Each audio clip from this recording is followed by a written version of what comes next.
அப்பா, நீங்கள் கவிதை அல்ல, உரைநடை, வர்ணிப்புக்கானவர் அல்ல, வாழ்க்கையின் யதார்த்தம். அச்சாணியை யாரும் அள்ளி முத்தமிடுவதில்லை, நீங்கள் அச்சாணி. உங்கள் உருவம் கூர்மையான ஆயுதம், ஆனாலும் நீங்களே அந்த ஓட்டத்தின் ஆதாரம். உங்கள் கரிசனம் எல்லாம் கண்டிப்பு என்று தோன்றியது, உங்கள் சொற்கள் எல்லாம் முற்களாய் தெரிந்தது. கேட்டதையெல்லாம் வாங்கித் தராத அப்பா என்கிற குறை இருந்தது. எங்கே போனாலும் நேரம் பார்த்து கட்டுப்படுத்தும் அப்பா என்கிற எரிச்சல் இருந்தது. எதை செய்தாலும் நேர்த்தி எதிர்பார்த்த அப்பா என்கிற வருத்தம் இருந்தது. அப்பா, உங்களை பற்றி நினைத்த அத்தனையும் தப்பப்பா. நான் 40 தொடும்போதுதான் ஞானம் பிறக்கிறது.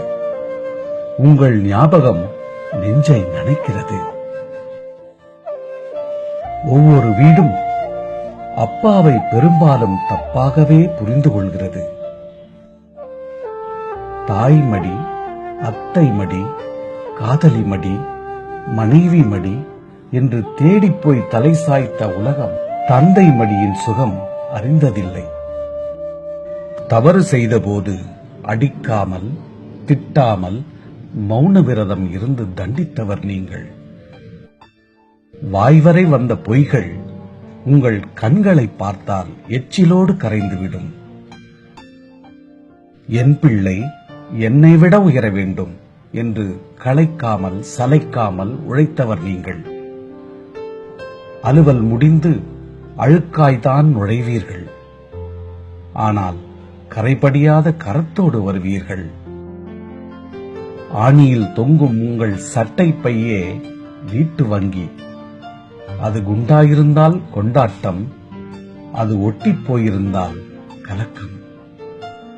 இருந்தாலும் சந்தோஷத்துக்கு பஞ்சம் வராமல் பார்த்து கொண்ட குடும்பத் தலைவன் நீங்கள்.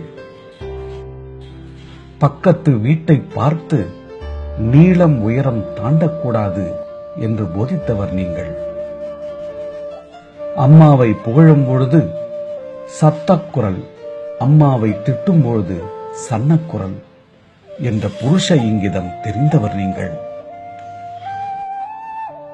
உன் அம்மாவை நான் கோபித்தால் பாசம், என் மனைவியை நீ கோபித்தால் மோசம் என்று கட்டியவளை விட்டு கொடுக்காத கண்ணிய கணவன் நீங்கள். வாட்ட வந்த வறுமையை சிரித்து பேசி வழியனுப்பி வைத்தவர் நீங்கள். இழக்கக்கூடாத செல்வம் தன்மானம் என்ற கல்வியை தந்த வீரர் நீங்கள். நான் வென்றபோது தேங்கி விடுவேனோ என்று கைதட்டாமல் கடந்து சென்றீர்கள். நான் தோற்றபோது வாடி விடுவேனோ என்று வாஞ்சையாய் அணைத்துக் கொண்டீர்கள். உண்மைதான் உன் சிபாரிசு கடிதம் என்று உணர்த்திய நண்பன் நீங்கள். ஒழுக்கம்தான் உன் முகவரி என்று என் நெஞ்சில் எழுதிய ஆசான் நீங்கள். எந்த தவறிலும் விழாதவர் நீங்கள், எந்த துயரிலும் விழாத வேர் நீங்கள்.